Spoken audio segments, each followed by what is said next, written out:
and I'm interviewing him on the Nikki Speaks show because he's getting ready to go to college, off to UNT. You may know him or follow him on his social media sites, which his name is Michael DeRay. Michael DeRay, yes. But one of the things that I wanted to share with the world is a part of my parenting style and things that I've done with my kids over the years. I am starting a college series, and I wanted my son to play a game with me before he goes off to college. So this is a Nikki Speaks game, the college series game, and it has questions that both of us can answer just as he prepares to go off to college. Sometimes I think it's important to focus on the communication piece and those things that have not been communicated and those things that have. And so hopefully by the end of this game, some of those things will be addressed. So anyway, I'm going to put them all in here. I'm going to shuffle them. You can't see. And so Michael, go ahead and choose one. Follow us on all social media sites. Nikki Speaks, Nikki.speaks, and Nikki, that is. And he is Michael DeRay. Yes. He's got Facebook, he's got Instagram, Twitter, everything. Okay, so question number one.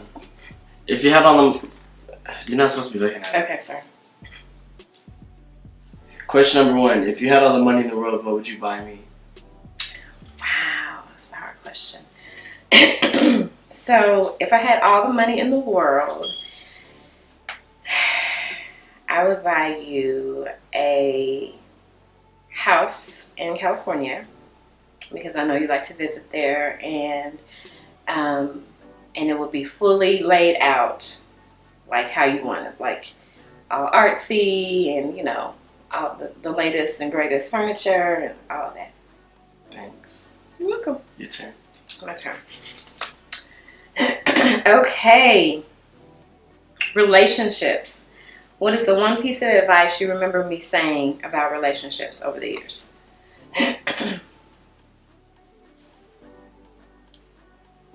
Ding dong, ding dong. If it didn't work out, then it wasn't in God's plan. Why was that so great? Because some relationships don't work out, and it just must not have been in God's will if it didn't work out. That's great. It's my turn. Oh yeah, sure. Sorry. What is your funnest memory of us together? Fun.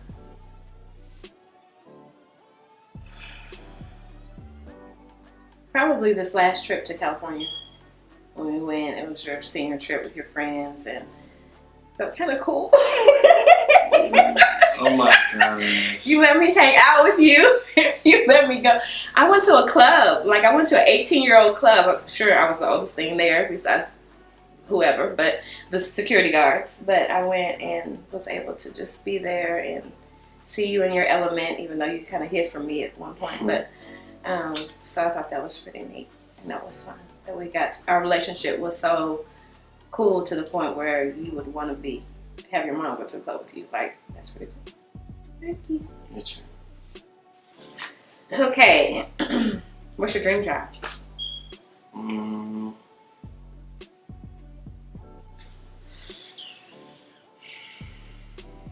Tell the truth. Tell the world. Somebody may be waiting for you to say that. It can change every day. What's it today? Today is probably a designer, men's fashion designer. So anybody that wants to hire you can find you at Michael DeRay. You sound more convincing. Friends, what have you learned about loyalty and friendship? Tell me about your posse, your tribe. I just learned that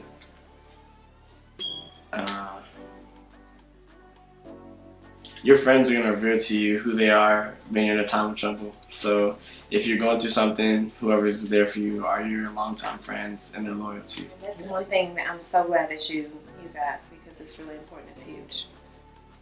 And I'm glad that you got it at a young age, because that's taken me a while to learn.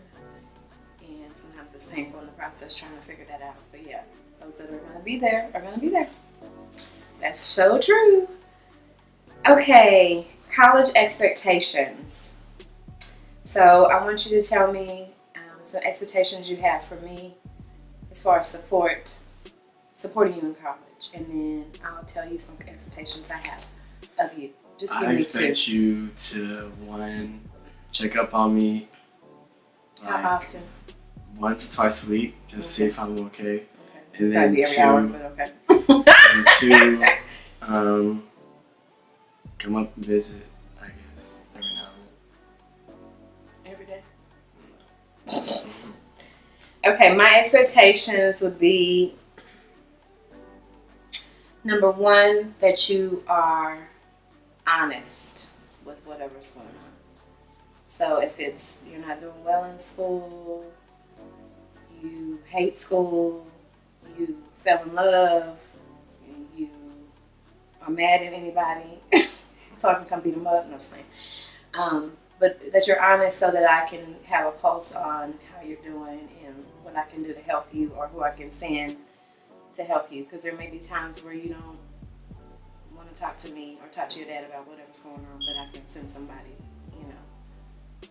to come talk to you or whatever. So that's my number one expectation. And number two is that you give it all that you have. And that means that even if it's hard and it takes a lot of time and you feel like giving up, that you still put in 110%. So that's like, you have to have tried everything. Like got tutor from your friends, got tutor from your girlfriend, got tutoring from the professor, study groups or whatever, to prove to me that you can't do it, because I know that you can. Next. If you have the potential to be famous, what do you see yourself doing? I'm so glad you asked this question. Well, Nikki Speaks Oh my gosh. would be famous, a internationally, globally known author, speaker, just positive impactor in the world. Famous on all levels, all platforms, and known for giving back to the community in a positive way, which is what I've always done. What about you? Actor. Okay. Model? Actor and model, I guess. What's your favorite? You wrote this one. What's your favorite thing about me?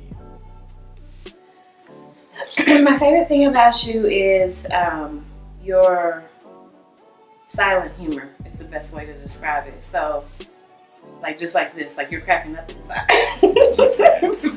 The audience probably doesn't know it, but those that know you know that you're like inside, you're chuckling. Like you're having but you see, that's what I'm saying, it's coming out a chuckle fest, but because of your demeanor and how you carry yourself, you seem to be real serious. But you have to smirk all the time. So I love it, because I know that's why you make me laugh all the time. He always makes me laugh, because I always see the smirk and I know what's going on inside. Pretty deep? Yeah. Okay, last question.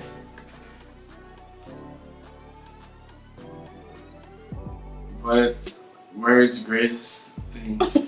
What were the greatest things? Gosh. You can't read? Do you know how to write? Greatest things. What is this up there? Oh, don't worry about that. Greatest thing you ever remember me saying? Yes. Oh, you're asking me that? Yeah. I guess I don't say anything great.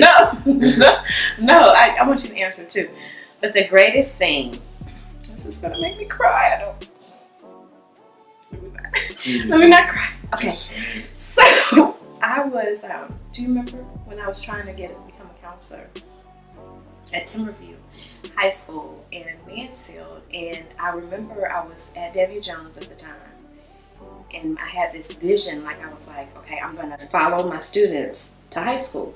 So I figured I taught them in secondary education. In middle school, and I was gonna have them go to high school with me, and I would be their counselor. And so I went to an interview, and it didn't go well. Like I didn't get the job. And so we were driving in the car, and you used to call it the big old expedition. And you were sitting next to me, and I told you, you know, I started crying, and you were like, "What's wrong, Mom?" And I told you, I said, "I didn't get the position, you know." And I said, "I don't understand." I said, "Because God says He'll give you the desires of your heart." And then you said, "But Mommy, He doesn't tell you when, so keep trying." Do you remember you said that? Yeah. And so I have reverted back to that, like, so many times in my life when I felt like, you know, I'd given up, or I felt like, you know, I didn't get something that I thought I deserved or whatever. Then I remember you saying that you were 10 at the time, a 10-year-old. And I'm like, you know what? Number one, it taught me that you were watching what was going on in my life, watching my faith, what have you. And so I had no choice but to keep trying. And I ended up getting a counseling position. It wasn't at the school I thought, but it was exactly where God wanted me to be. So thank you. You're welcome. What about you? What about something I said? You used to tell me all the time that God will reveal your calling to you eventually, and it will open that door for you and close other doors. So even if I think that I'm supposed to be doing something, if that door closed, then maybe whatever, I'm supposed to do something else that God's calling me to do. Right.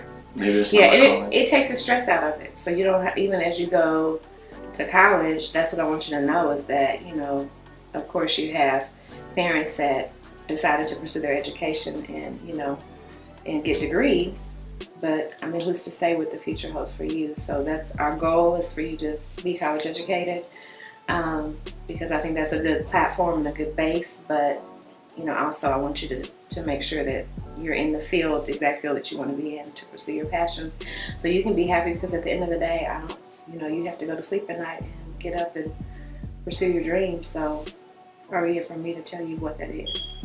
Only you know that, and God knows that. So just keep seeking Him. So thank you for being on my show. Thank you all for tuning in to the Nikki Speaks show and my interview, my college series with my son. Stay tuned. We're going to be doing a video real soon, where we're going to find out where we came from. So see you soon. Bye.